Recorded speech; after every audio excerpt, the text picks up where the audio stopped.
Welcome to Find Your Tribe podcast. We're broadcasting from beautiful Portland, Oregon. My name is Annie Lavender Weller. I'm a member of the Turtle Mountain Band, the Chippewa Indians, and co-founder of the Leadership Lab, which is a career, academic, and transitional coaching nonprofit. I'm also a serial entrepreneur, author, and International Coaching Federation, ACC certified business coach and consultant. Welcome to my podcast, Find Your Tribe. Hello, and welcome to another episode of Find Your Tribe. Today, I have Oregon State Senator Lou Fredrick. He first took office on October 30th, 2009, during a swearing-in ceremony in the House chambers of the Oregon Capitol building. Professionally, he is a strategic communications consultant, focusing on strategic planning, community relations, science, technical issues, and media crisis communications. He is a former board member of the Oregon State Board of Education, the Oregon Shakespeare Festival, one of my favorites, and the Oregon Museum of Science and Industry, another one of my favorites. He was born in beautiful Pullman, Washington. He has only been to Alaska to visit all 50 states. That's the only state that you have to visit. Excuse me. He grew up in the South, Midwest, and New England, and went to college in Indiana at Earlham College. Am I saying that right? Earlham, yeah. Earlham. He is a PhD candidate at Portland State University and has studied at MIT, Morehouse, and the Woods Hole Marine Biological Laboratories. That's a mouthful. His experiences as a youth in the 19602 with his parents and the actions in support of civil rights movement anchor his commitment to service and making people's lives better. His legislative focus is on justice in public safety, education, and economic security, the quality of life issues for House District 43 here in Portland, Oregon, and beyond. With an academic background in biology, theater, and political science, his professional life has included 17 years as a television reporter on KGW Channel 8 in Portland, Oregon, 13 years as a director of public information for the Portland Public Schools. He's a teacher, actor, and ranch hand. Welcome, Lou. Thank you very much. Let me correct one thing that I forgot to correct there, and that is I'm now the senator from District 22, which includes House District 43. And House District 44. So that's how that works now. And that just happened, correct? Well, that happened in November, and I spent my first session from January through to July, early July, in the first session as a senator. Awesome. So Lou and I have known each other for quite a long time. I started my first business when I was 23, 24, and I think that's about the time that we probably met, when I was just a wee old, don't know what I'm doing. But one of the questions I like to first ask everybody, all my guests, is what does Find Your Tribe mean to you? Well, that's an interesting question because my tribe is a pretty broad one. It really sort of depends. I find myself being able to be part of a number of groups. Obviously African American, but that's been part of my effort and part of my life all the time. But I'm also involved with scientific issues. I was as you mentioned, I was an actor for a while. And so that's another tribe, if you will. I find my tribe here in Oregon. I've been here since 1974, so I've gotten a chance to be involved with that. I was also very heavily involved with various political and social causes. So that's part of it as well. And there's a time, I'm also a baby boomer, so some of the tribe includes tie-dyes and certain music. At one time I sang acid rock when I was in high school, as well as folk and jazz. So there's a significant tribal aspect to that as well. And then there's a sense of within the Senate and within the political realm, there are certain you end up being part of that tribe, as well as the television reporter. I mean, there's a certain tribal aspect to broadcast media as well. The whole range, and more than that in terms of family. I have family that are sharecroppers in Mississippi and Missouri. I have family who are high-income folks in Philadelphia and Boston and Atlanta, Georgia, and other places in New Orleans. And so I have this. There's a an involvement with those folks as well in one form or another. We had a family reunion in Clarksdale, Mississippi back 2003, 287 folks, and a whole group of folks from Detroit, Chicago, St. Louis, and Omaha came down by bus because there were so many. So it's an interesting tribal atmosphere, if you will. It is. So I'm really curious, what was Portland like in 1974? Well, or what was the world like in 1974? Because I was born in 75, so now people know how old I am. Well, I think people know anyways. I like to brag that I'm 42 because I made it to my 40s. Yeah, I understand, and it's a perfect number for as far as the answer to the universe. So there you go. Oh, cool. What was Portland like? Well, first of all, I got here January 19th, about 3 o'clock in the afternoon in 1974. And before I even got off the bus, because I had taken the train out to St. Louis, to Seattle, and then took the bus down from Seattle, before I got off the bus, I fell in love with the place. It was stunningly beautiful, green. Got off the bus, walked across the lobby of the bus terminal, and had 5 different people say hello to me, and I wanted to know what they wanted, and they didn't. They just were saying hello, and I was really surprised by that. Why were you surprised by that? Well, I'd come from not only Atlanta, but I'd also been in New York and Boston by that time, in the few weeks before that, and so I was just there was a distance that had begun to. You didn't say hello to strangers so much, but these folks were saying hello and very pleasant about it, and so that felt good. And it was January. It was not raining. It was a beautiful, clear blue sky. So people were out and about, and in tank tops and no, not shorts? quite that far. No. But it was when the sun comes out here. It gets kind of weird. It was cool, and so I was able to do that. And before I could get my bus, I went in and put together did a little mime show out in front of Pioneer Courthouse Square, and managed to make about $4 teaching a guy how to juggle and with some kids and whatever. So that felt good. And I had a little bit of money to get to on the bus to get to my friend's house, and so it was a very pleasant experience for the most part. I had a few not so pleasant experiences, but generally it was a pleasant experience, and I just felt at home. Felt very much as though, okay, this is a place I like. Was there that political vibe, though, still in the air from, the war and everything? Because I know that we have kind of a touch-and-go history here in Portland, or in Oregon in general. A lot of people think that it's a happy, sunny place where young people come to retire. Put a bird on it, whatever. Yeah. Well, whatever. I think there was it was one of the reasons I came out here. I got to admit. Yeah, there was still that, and that was part of the attraction.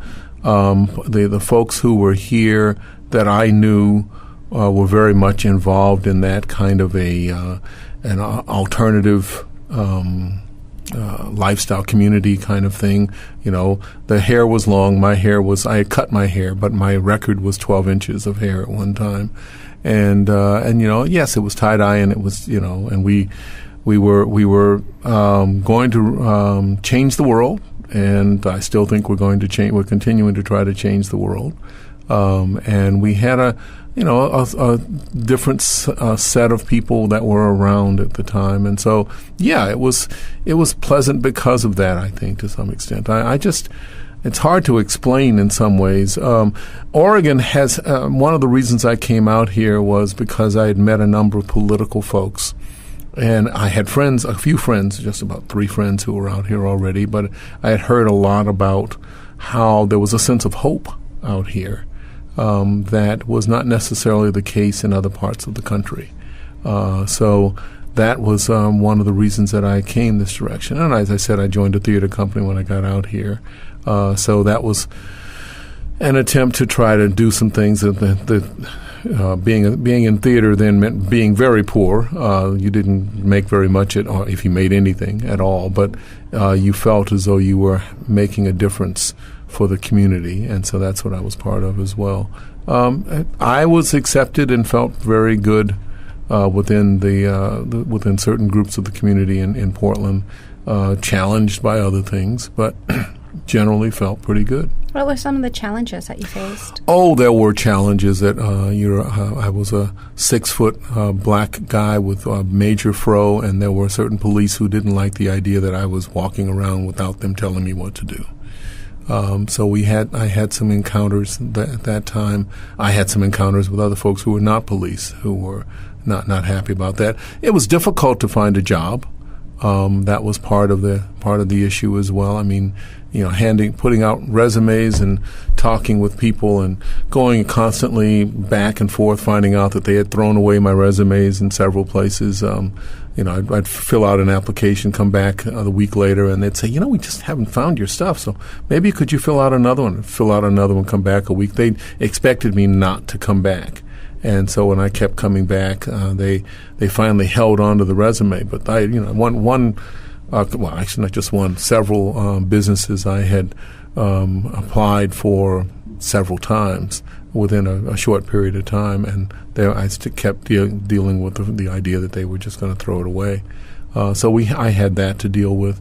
There was housing issues to some extent, although I was generally living in with folks, groups of people. Were you in the Portland metro area? Oh, yeah. I was in north and southeast Portland, northeast and southeast Portland.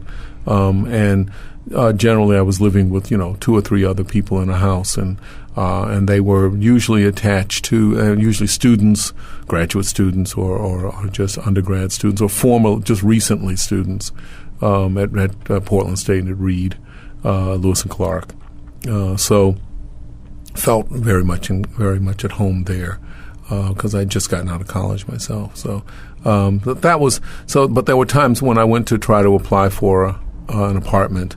I was told by a couple of people that we don't rent to your kinds of things, and so that happened enough times that it was annoying and upsetting, and I had to say that's illegal, and they'd say I can't tell you, I'm not the owner of this place. You've got to talk with the owner, and I said okay, well, so I had to deal with that. Later on, when I was a reporter, I went back to a couple of those places to see if I could have them say the same thing to me. Then they didn't. They were very careful. Then by that time, several years later, but so I had some encounters there that were not particularly good. Interesting political encounters at times. Lots of different battles going on. Not so much Vietnam, although it was about to end at that time. Well, at least the official involvement was ending at that time. So, and then there were other political things going on as well. But that's I still felt that this was again a sense of hope that was not common in other places, and frankly an open space for me. I didn't have the baggage that I had to struggle with in other places, and that's one of the reasons I moved out here. Well, we talk about 75, but I know between 75 and 83, there was a lot of things that were changing culturally. Music was changing, disco was dying, punk rock came out, folk music, cord pants were going out of style. We started going into the Reagan era, what was that like? I was a child at the time, so I remember bits and pieces, but I was really young, but it is, and in some ways it is hard to explain, except to say that that was a kind of changes that are going to always take place. My folks were upset at times about the length of the hair, the Paisley. The Beatles were not one of their favorite bands, nor were the Rolling Stones, or for that matter, even some of the Motown folks. They were not really happy about that. So this changes all the time. At one time, you talk about music. At one time, I worked at Music Millennium for a time, actually for quite a while, part time, because I was you were always involved in the music scene. It was a different kind of music scene, certainly than what we have today. Even when I was a teenager, it's completely changed. I mean, a lot of the venues are gone. And venues are gone, but the whole music industry is completely changed now. At that time you had folks. I mean, I actually in my some of my pictures that I have a couple of pictures that I thought were destined to be my album covers if I ever decided to go for that. I mean, I did a few gigs here in Portland at one time. My voice would not do well with it right now, but I did a few gigs then, and my ears were certainly different then. But the music scene was different. The clothing, well, of course, is different. My father used to tease me about the music at one time.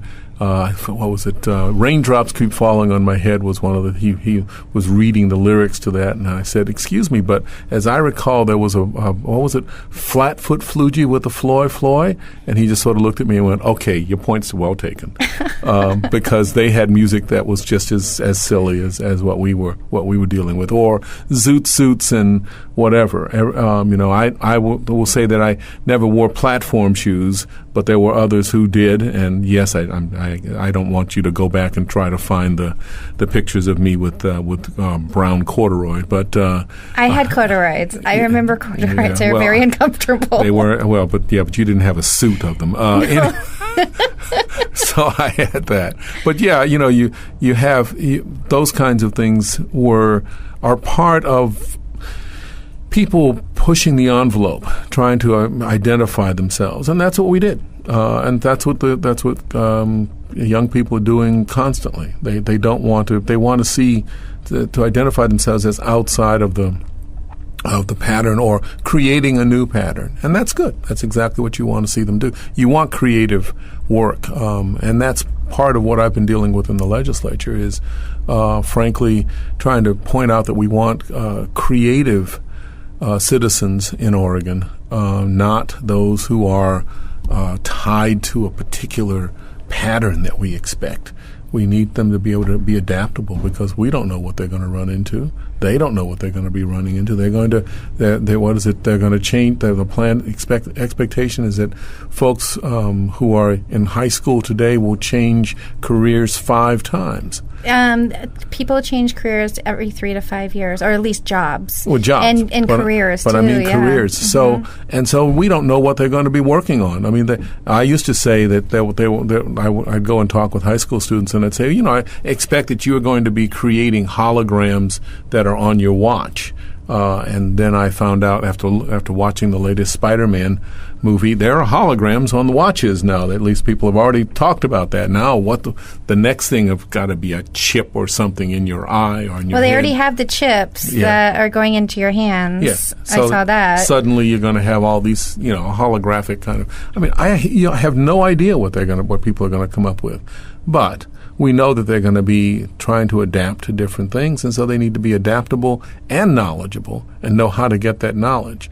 If they can't keep it all inside their head, they have to find a way to be able to address it.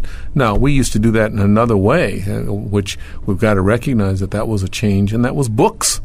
Books were doing exactly that. Everyone didn't keep everything in their head. They were able to write things down and find out and pass it along to other folks. Well, we're doing that in a different way, digitally and across the cloud and all of those kinds of things. It's the same kind of transition. A little bit more difficult for some folks, but it's the same kind of transition, and we've got to figure out how we're going to work that in. Yeah.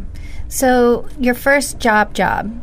My first job was as a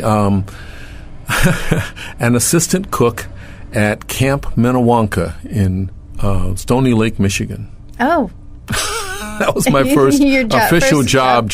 Yeah. Now, the first time I got any money was when I sold some fossils to Natural Resources. What is the Illinois Natural History of Museum of Natural History. But that was when I was 8, and we just went out and we had managed to collect fossils. But the first job was as an assistant cook. So in the morning I would cook the hot chocolate and the oatmeal. And in the afternoon, I would help with the basic sort of afternoon meal. depending on what was on the job there. And then the next year I worked as the on the outdoor crew, on the grounds crew, and I did all sorts of things on the grounds crew. But my first job was that. You know, I was talking to somebody the other day in regards to education. My husband's going back to school and getting his post back in a master's in environmental engineering. Wow. And one of the reasons is because of what's happening with our administration. And he has a degree in psychology, and he wants to do something for us, for the world, to change things, since our administration is turning back time. Or trying to. And so I'm just really curious in regards to all the jobs that we have. Like, I've had many jobs. I've only been fired a couple times. I think we all have. But do you feel that, you know, working as a cook, working as an anchor, you know, working at Music Millennium, that's really like the heart of where you've gotten to today? Actually, what I think is that we don't have a linear path anymore, and that you can take some of the experiences, some of the skill sets that you had in any job and move on to others. And so that's how I look on it.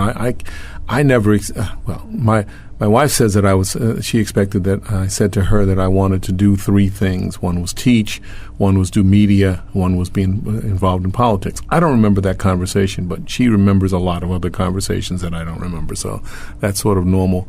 But I was doing other things. I've always, I'm curious about.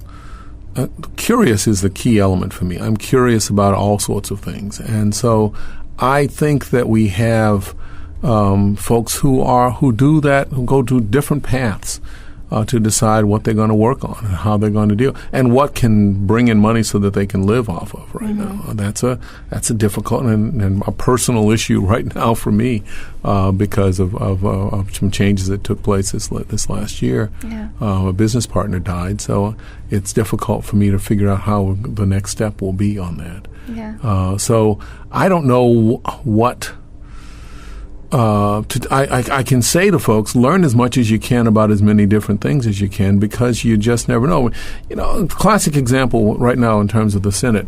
I took a job. I took a class in Alexander technique, which is a movement technique, when I was involved in theater and acting. And the class was in Lincoln, Nebraska. The woman who taught it was in Lincoln, Nebraska, a woman named Marjorie Barstow. And so I went back there 2 summers, and also a couple of Christmases. And in the summers, she would teach, and we would live in one of the fraternity houses, and we would all live together in the fraternity house. And she'd come and teach during the summer in the fraternity house, air conditioned, big room. She could teach there easily. But if you didn't have the money to pay her immediately, you could work as a ranch hand on her ranch, either in the morning. You tried to do it in the morning, so that then in the afternoon you could be inside and be nice and cool. Nice and cool. But even in the morning in Nebraska, it got to be pretty hot. So we would go and work and buck hay, chop thistles, work in the barn, work in the fields, doing all sorts of things. Because she had a big ranch. I had several ranches, but she had a big ranch that we could work on, and that was a way for me to pay off her teaching, because I didn't have any money to deal with it. Well, these days when I go to Eastern Oregon and I mention that I bucked hay and chopped thistles, they look at me and they go, "You what? How would you know about such things? I'm not supposed to know about these things." I mean, the stereotype is going to be a black guy from the city. He's not going to know about bucking hay and chopping thistles, or what it looks like to find all sorts of things around. But I did, and I never would have guessed. It wouldn't have occurred to me in 1974, 75, and 76 that I would be dealing with that kind of an issue at any time. That would, but the connection over that 43 years. Is really does help when I'm talking with other folks, because I've been out there and I know how much work that entails, what it's like to be so exhausted at the end of the day that you've been, grabbing 100-pound bales of alfalfa and throwing them up on a flatbed. I've never done alfalfa, but I've done hay. I grew up on a horse ranch. Okay. Yeah. So a lot of people look at me and they're like, oh, you're a city girl. You wear makeup. You're all pretty and wear dresses. I'm like, no, I have bucked plenty of hay. Yeah. Never alfalfa because I think probably alfalfa had been too heavy for me because that's just a little thing. But I know how to brand. Yeah. I know how to cut up fish. I know. Well, all these things, but you never... Those are skill sets that you never would have necessarily guessed at. A lot of people don't think that I like to even camp. I'm like, that's one of my favorite things to do in the world. Exactly. And so that's the kind of thing that... So I think that one of my key elements, or key things that I want to work on is a comprehensive education so that kids get a chance to try out as many different things as possible because they don't know what they're going to be running into. And I want to see that is an option. It doesn't mean that you don't allow people to concentrate on things. If you're involved in science and you're a mathematician, you want to do social studies work, or you want to do all sorts of things, then concentrate. In fact, one of the key elements is the ability to go deep into a subject, because then you understand that all other subjects have deep aspects to them as well. So that's the kind of thing that I like to see, rather than saying superficially we're going to just put you around a lot of different items. I think it's appropriate to do something, but at least get a chance to see one of those things. I always tell a story because I have a friend of mine, mentioned Woods Hole, who I was with at Woods Hole. He did a lot of work on proteins. He's a cell physiologist, and he did a lot of work on proteins. And one of the things that was discovered was that proteins link together like dovetailing wood. And he was able to explain that like dovetailing wood because when he was a sixth grader in middle school, he took woodworking. No. It wasn't because he planned on becoming a carpenter, but by way of looking at that, having physically watched the dovetail take place, he was able to point out how proteins actually tend to connect with one another on the surface of a cell, or in the body, in the inside the cell or outside the cell. That's how that works, and that's an insight that he got because he worked on wood in sixth grade, not because someone said to him, now you're going to be understanding how this works. This is going to be... No, he was able to connect those things. We need to have that ability for our kids, because they're going to be they're going to be doing those kinds, and not just those kinds of things. I mean, understanding really how voting works, how talking with people, what the critical thinking skills look like, not something that is determined by what you look at on a multiple choice test, but what does real critical thinking look like? And that means working with people who you don't agree with, understanding how to work with them. Conflict resolution is huge. Exactly. Huge. But it's also just simply, how do you listen to somebody who you're listening to them, and you religiously or philosophically or economically, you just cannot understand how they could come up with something as outrageous as this, and then how to talk with them about it. Not necessarily how to persuade them, but knowing what persuasion is about as well is really important. We don't have a lot of discussion in that skill set as well. So those are the kinds of things that I like seeing and like talking about. Yeah, one of the best classes I ever took for my master's class was listening. Yeah. So I got my master's at Portland State University in communications, and I took a listening class. I learned how to listen. I understand. And not only did it help me with my career, but also my personal life too. Because you just sit there, you're quiet, and you listen. You actively listen. There's a complete difference between passive and active, and I had no idea about this. But that was one of the best classes I ever took. Just like Alexander technique, I don't do it all the time, and I don't listen all the time. I'd like to listen more. I need to listen more. But it also doesn't mean that you accept everything that comes your way, and being able to show how to present that is an important factor as well. So those are the kinds of things that I look for and motivate me in my whole time, both as a senator and, frankly, when I'm talking with people in my neighborhood.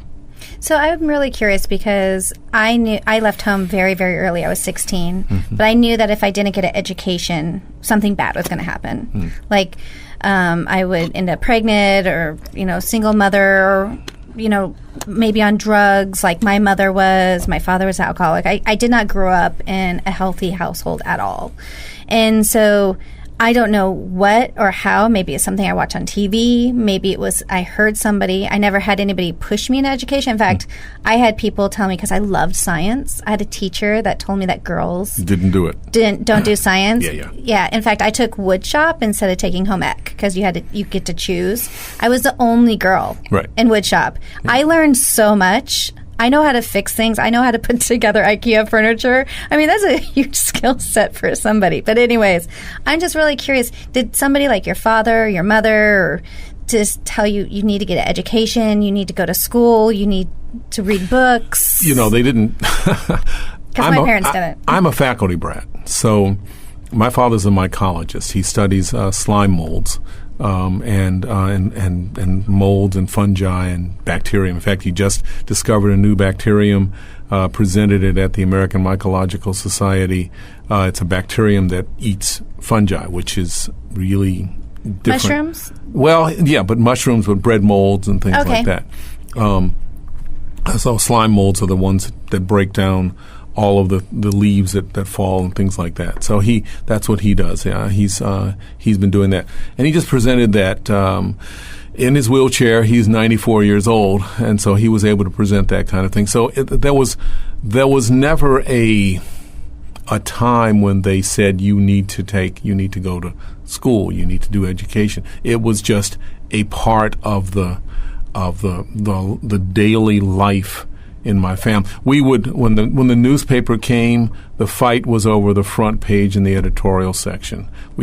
Every once in a while would look at the sports. Comics were done because my father would read in dialect what the comics was. So Pogo and Little Abner and a few other places like that. So but most of the time the fight was over that. So I had within my sort of family culture that you were to read. Now, that didn't mean that the extended family was not necessarily that, but it was a clear expectation that you would continue and be involved in education. That you were not just degrees, but continue to learn as much as possible. Because if you got into a conversation with my folks or my brother and sister, if you hadn't read some things, you were going to be in trouble, and they would let you know about whether you understood what was really going on around you or not. So I just had a different kind of involvement. That does not mean that I didn't have